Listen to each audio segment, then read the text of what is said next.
The first of our very geographic terms that are also medical terms is endemic. Endemic means it's maintained or it's constant, always there within a small geographic area or within a specific group of the population. Examples of specific groups. Who's most likely to get chickenpox? Kids. If you grow up in the United States, you know there's a good chance you're going to get chickenpox sometime during your elementary years. African Americans very commonly get sickle cell anemia, so a specific group of the population that we find an endemic disease, sickle cell anemia in African Americans. In terms of more geographic areas, we find cholera, malaria, and yellow fever in specific geographic areas.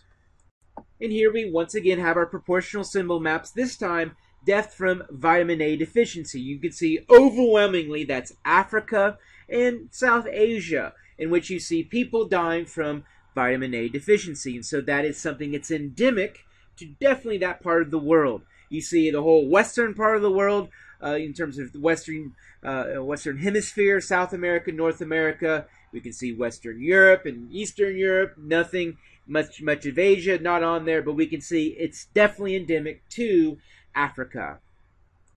A map of cholera outbreaks also shows its location, and so we can say it's on a few different continents, but pretty much they're in tropical areas. And so definitely we could say tropical areas, areas along the equator, also areas with a little bit lower income. So of course this is going to relate to the previous video on the epidemiologic transition, but we see cholera is endemic to specific geographic areas. And even more so we can see that with malaria. Malaria, key to that is mosquitoes, are the key to transferring the virus from parasite to host. And so mosquitoes, where do we find them in large numbers? We find them wherever the summer is, of course, because mosquitoes like hot, muggy areas. So where is it summer year-round? They're in the tropics, so they're along the equator. And so for sure there in Central Africa, we can see much higher rates of malaria than other parts of the world. And so, of course, this relates to more than just location. Relates more than just the presence of mosquitoes. Of course, it also is a symbol of income. It's a symbol of just political disarray and a mess that you find also in a lot of these places.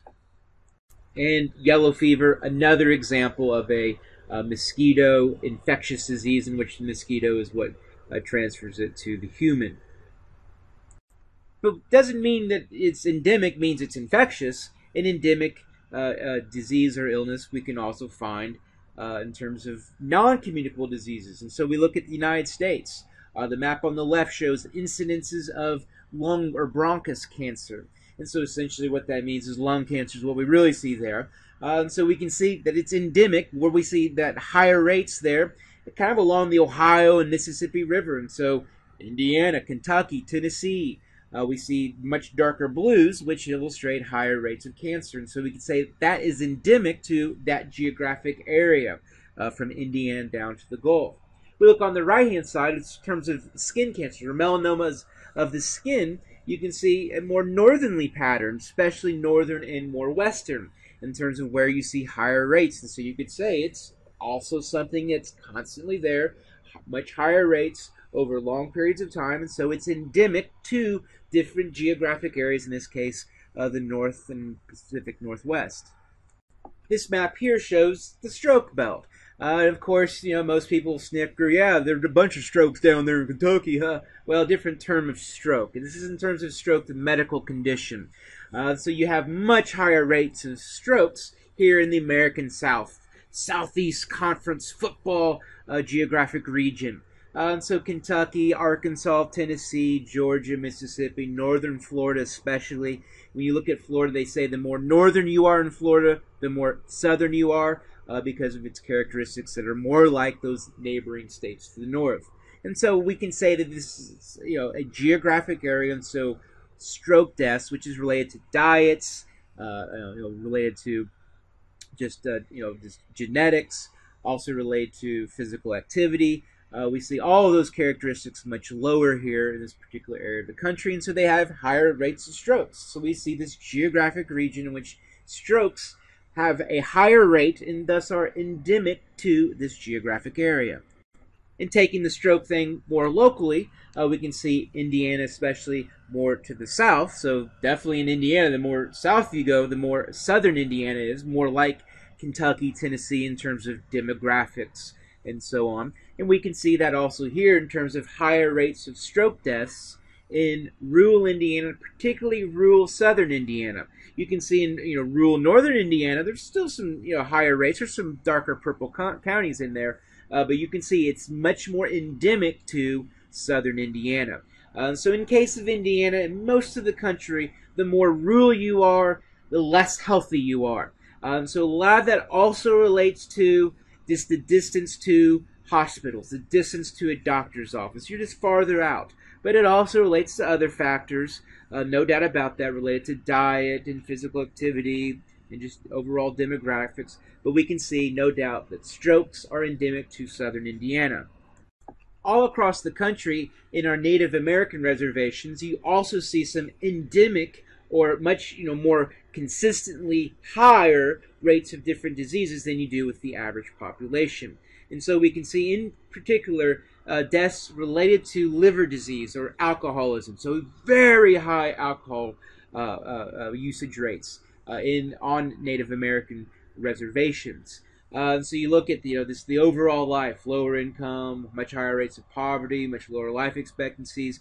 But in terms of certain things, in case of liver diseases, very endemic to Native American reservations. For example, this one here in South Dakota called Pine Ridge.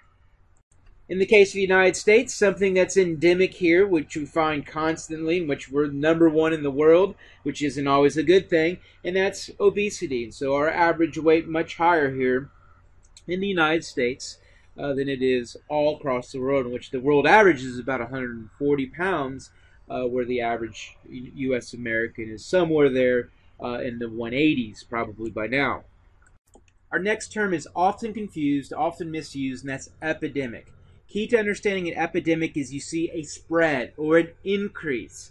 And so what that means is more people suddenly have a particular disease and it starts to spread. It can spread various different means. Could be contagious, diffusion, hierarchical diffusion, whatever. But the idea is we see an increase. So that's key to understanding epidemic. So our examples, influenza or flu is an example of an epidemic.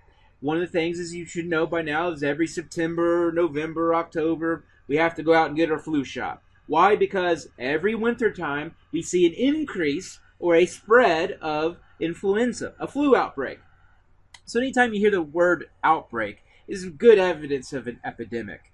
So we see an increase in the number of people who have the flu, so that's why we're supposed to get our shots there before the winter time. Diabetes in the United States, some maps will showcase this, is something that you're seeing increasing numbers of. More people have diabetes every single year than the year beforehand. So what that means is it's an epidemic. It's increasing. So we can say it might be endemic in terms of where it's most common, but because it's spreading everywhere, it's a good example also of an epidemic. All throughout the world, one thing that's becoming increasingly more of an epidemic is childhood obesity. So it's another epidemic in which it's spreading. You're seeing more and more rates of it throughout more areas of the world. So once again, epidemic increase. And so here we can see over time the number or prevalence of overweight or obese children globally. You can see the bar graph keeps on going up. That means more, increasing, spreading. Further, when we think of spreading, we have to think of things that are increasing. So here we have 2000 is in maroon, 2012 is in this taupey brown color. So what we've got is where's the taupey brown color? Where is it longer than the maroon? And that's down there at the bottom. So what's happening is that heart disease there at the bottom, road injury, and stroke are things that are becoming epidemics. They're increasing. What's interesting is we can see actually the decline of a lot of things. For example, measles. Look how much measles has gone down. Huge decline from 2000 to 2012. Among others, malaria, tuberculosis. So that once again builds off of things we've already talked about, but we can see changes, things in which there's increases. We can see at the bottom, those are good examples of things that are epidemics because they're increasing. Unfortunately, a good example of an epidemic is the spread of diabetes. What we can see here is the scale at the bottom doesn't change, but of course the years, they do change. And so we can see all throughout the country, more people have diabetes than the year prior. We see these 5-year gaps. We can see much bigger increases. So we can use some terms here. So it's an epidemic, no doubt about it. It's increasing.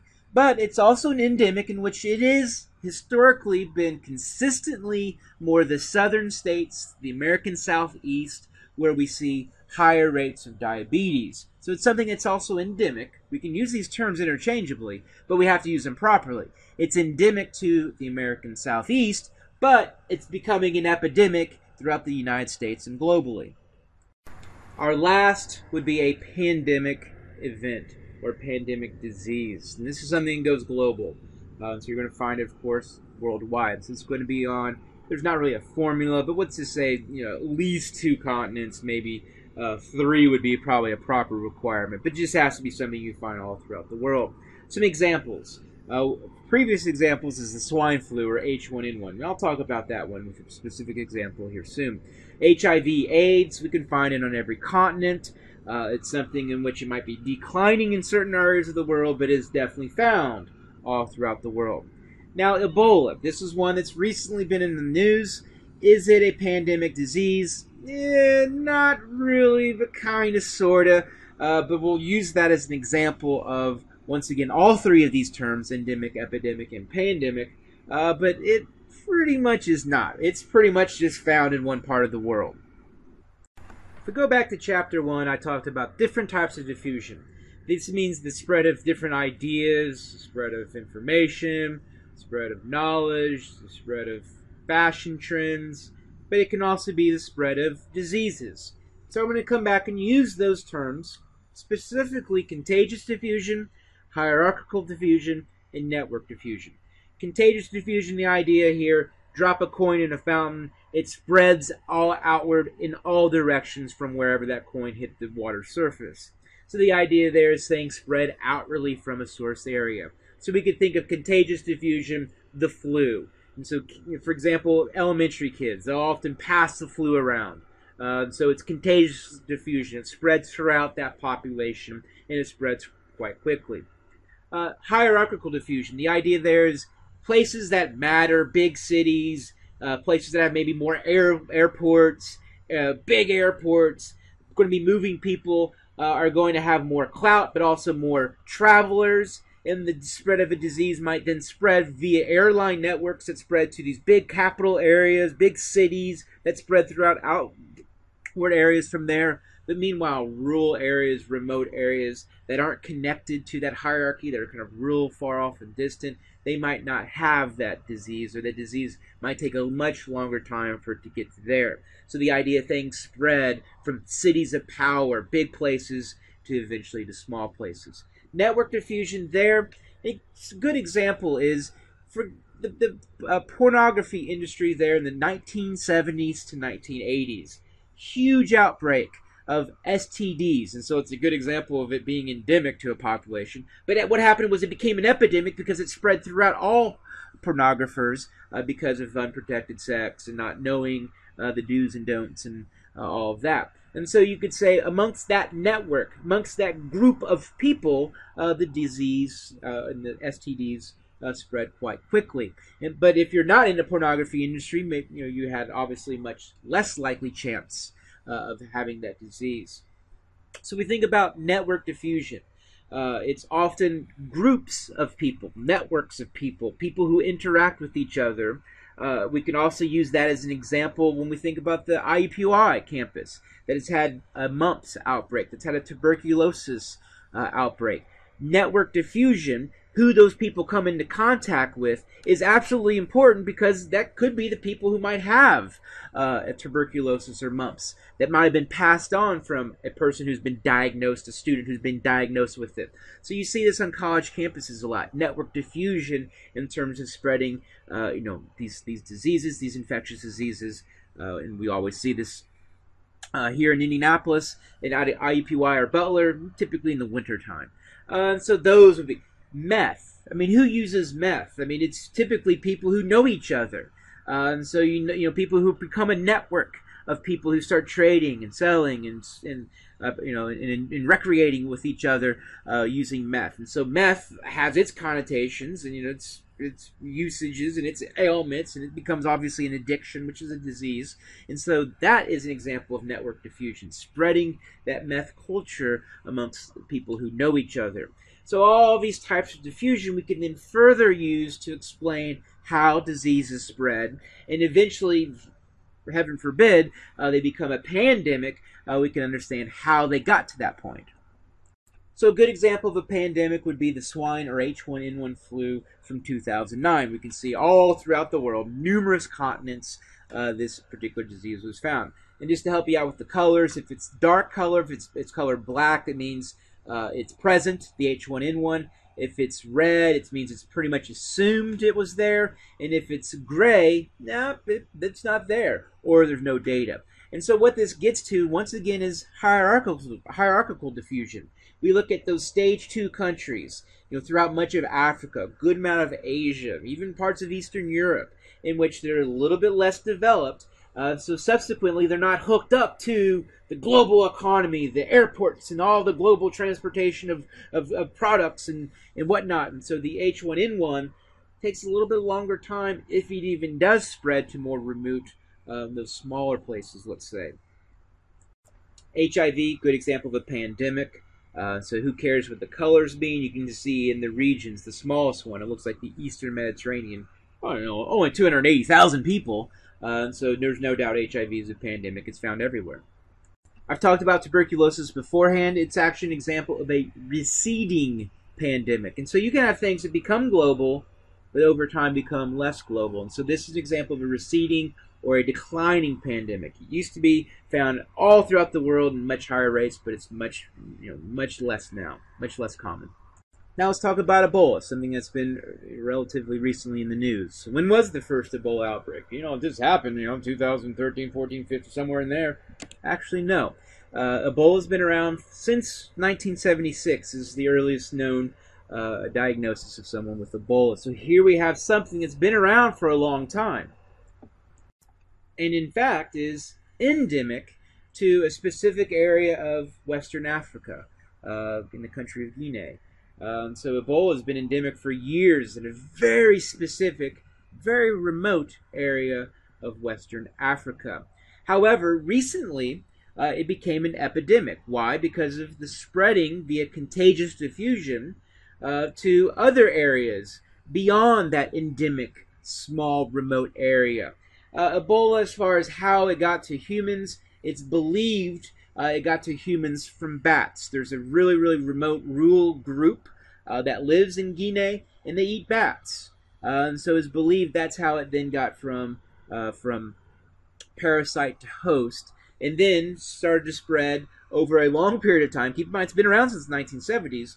Then spread via contagious diffusion to other areas in Western and Central Africa, and then became what maybe would be considered a pandemic, which it was found in more areas of the world as hierarchical diffusion, as people then migrated to New York City, moved to China, moved to Italy. And so essentially it was a pandemic, but a lot of those movements was people who were working, trying to help get rid of the Ebola, who are from these various countries, these stage 4 countries, and essentially they were brought back to be quarantined, to be helped, to be tried to fix them of the Ebola virus. And so essentially it became a pandemic, but that was kind of controlled in the sense that they were brought back.